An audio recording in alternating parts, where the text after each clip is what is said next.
$1.87. That's all. And 60 cents of it was in pennies. Pennies saved 1 and 2 at a time by buying things from the grocery store, the vegetable man, and the butcher until your face feels hot from people thinking you're being too careful with money. Della counted it 3 times. $1.87. And tomorrow would be Christmas. There was nothing to do but sit down on the old, worn-out couch and cry. So, that's what Della did. This makes you think that life is a mix of crying, sniffing, and smiling, but mostly crying. While the lady of the home is going from feeling really sad to feeling a bit better, let's look at the home. It's a furnished apartment that costs $8 per week. It's not exactly falling apart, but it definitely looks like it needs some help. In the hallway downstairs, there's a mailbox where no letters go, and a doorbell that no one can make ring. Also, there's a sign with the name Mr. James Dillingham Young on it. The Dillingham name was probably used in better times when Mr. James Dillingham Young was making $30 per week. Now, with only $20 per week, they were thinking of changing it to just D. But when Mr. James Dillingham Young came home and went to his apartment, everyone called him Jim, and Mrs. James Dillingham Young, who you already know as Della, would hug him a lot. And that's nice. Della stopped crying and used a soft cloth with powder on her cheeks. She stood by the window and stared blankly at a gray cat walking along a gray fence in a gray backyard.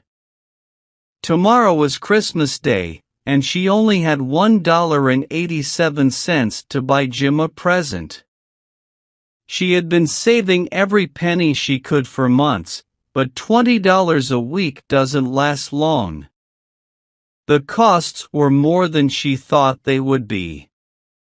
They always are. Now, she had only $1.87 to get a gift for Jim. Her Jim. She had happily spent many hours planning to get something nice for him. Something special and valuable, something that was almost good enough for Jim. There was a big mirror between the windows in the room. Maybe you've seen a big mirror in an $8 apartment. A really skinny and quick person can get a pretty good idea of how they look by looking at themselves in a bunch of long, skinny strips in the mirror. Della, being thin, had learned how to do this. Suddenly, she turned away from the window and stood in front of the mirror. Her eyes were shining brightly, but her face lost its color in 20 seconds. Quickly, she let down her hair, and it flowed down to her knees. Now, the James Dillingham Youngs were really proud of 2 things. One was Jim's gold watch that belonged to his father and grandfather. The other was Della's hair. If the Queen of Sheba lived in the apartment across from theirs, Della would have let her hair hang out the window someday just to show off and make the Queen's jewels and gifts seem less special. If King Solomon were the building caretaker, with all his treasures in the basement, Jim would have pulled out his watch every time he walked by, just to see King Solomon jealous. So now, Della's beautiful hair fell around her, shining like a waterfall of brown water. It reached below her knee and almost looked like a piece of clothing. Then she quickly tied it up again. She hesitated for a minute and stood still while a tear or two fell on the old, worn-out red carpet. She put on her old brown jacket and her old brown hat. With a spin of her skirt and the bright sparkle still in her eyes, she went out the door and down the stairs to the street. Where she stopped, there was a sign that said, Madame Sofronie. Hair goods of all kinds. Della ran up one flight of stairs, trying to catch her breath. Madame, a big, very white, and cold-looking woman, didn't really seem like a Sofronie. Would you like to buy my hair? Della asked. I buy hair, said Madame. Take off your hat, and let me see what it looks like. Down fell the brown waterfall of hair. $20, said Madame, lifting the hair with an experienced hand. Give it to me quickly, said Della. Oh, the next 2 hours went by quickly and happily. Forget the fancy words. She was searching through the stores for Jim's present. She found it at last.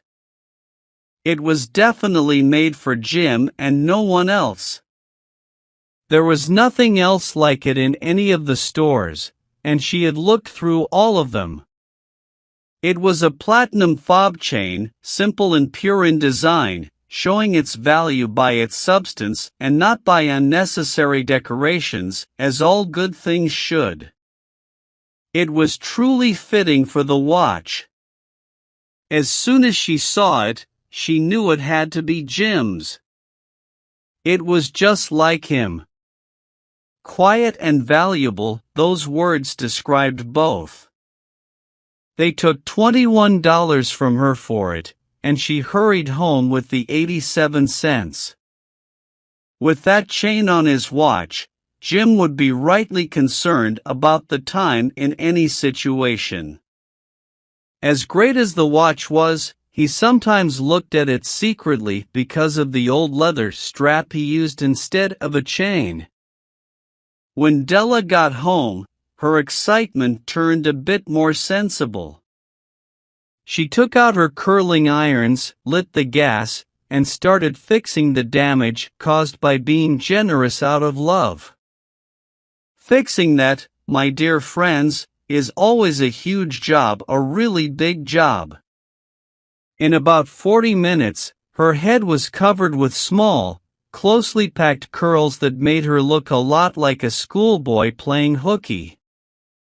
She looked at herself in the mirror for a long time, carefully and thoughtfully. If Jim doesn't get mad at me, she thought to herself, before he looks at me again, he'll say I look like a girl from Coney Island. But what else could I do? Whoa! What else could I do with $1.87? At 7 o'clock, the coffee was ready, and the frying pan was on the back of the stove, hot and ready to cook the chops. Jim was never late. Della held the fob chain in her hand and sat on the corner of the table near the door he always came in through. Then she heard his steps on the stairs far down on the first floor, and she turned white for just a moment.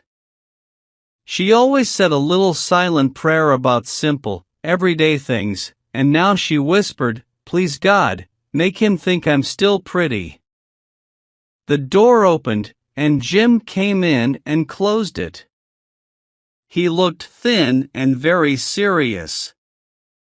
Poor guy, he was only 22 and had a family to take care of. He needed a new coat, and he didn't have gloves. Jim stood by the door, as still as a hunting dog when it smells quail. His eyes were fixed on Della, and there was an expression in them that she couldn't understand, and it scared her. It wasn't anger, surprise, disapproval, horror, or any of the things she expected. He just stared at her with that strange look on his face. Della slid off the table and went to him. "Jim, sweetheart," she said, "don't look at me like that. I cut off and sold my hair because I couldn't have gotten through Christmas without giving you a present. It'll grow back, you won't mind, will you? I had to do it. My hair grows really fast. Say Merry Christmas, Jim, and let's be happy. You don't know what a beautiful, nice gift I've got for you. You cut your hair?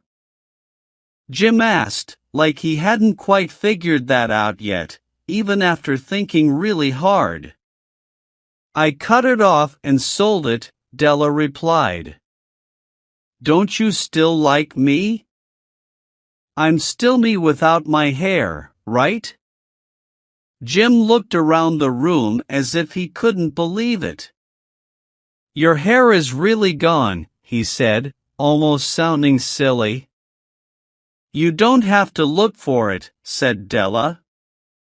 I told you, it's sold and gone. It's Christmas Eve, dear. Be nice to me because I did it for you. Maybe they counted the hairs on my head, she added sweetly, but no one could count how much I love you. Should I start cooking the chops, Jim? Jim snapped out of his daze and hugged Della. Let's look at some random thing in the other direction for 10 seconds. $8 a week or $1 million a year, what's the difference? A smart person or a funny person might give you the wrong answer. The wise men brought valuable gifts, but this wasn't one of them. We'll figure out what this mysterious statement means later. Jim pulled a package from his coat pocket and put it on the table. Don't get me wrong, Del, he said, I don't think anything haircut, shave, or shampoo could make me like you any less. But if you open that package, you might understand why you surprised me a bit at first. Della's quick fingers untied the string and tore off the paper. First, a happy scream, and then, unfortunately, a sudden change to crying and wailing, needing Jim's immediate comfort. There lay the combs, the set of combs, side and back, that Della had admired for a long time in a store window. Beautiful combs, made of pure tortoise shell with jeweled edges, the perfect color to wear with her beautiful, now missing hair. She knew they were expensive, and her heart had longed for them, even though she never thought she'd actually have them. And now, they were hers, but the hair that should have adorned them was gone. But she held the combs close to her, and finally, she could look up with watery eyes and a smile, saying, My hair grows so fast, Jim. Then, like a little startled cat, Della jumped up and exclaimed, Oh, oh. Jim hadn't seen his wonderful gift yet. She eagerly presented it to him on her open hand. The plain precious metal seemed to shine with a reflection of her lively and enthusiastic spirit. Isn't it great, Jim? I looked all over town to find it. Now you'll have to check the time 100 times a day. Give me your watch. I want to see how it looks on it. Instead of doing that, Jim sat down on the couch, put his hands behind his head, and smiled. Del, he said, let's put our Christmas presents away and keep them for a while. They're too nice to use right now. I sold the watch to get the money to buy your combs. And now, how about you cook those chops? And here I've clumsily told you the simple story of two silly people in an apartment who unwisely gave up their most valuable possessions for each other. But, in a final note to the wise people of today, let it be said that among all those who give gifts, these two were the wisest.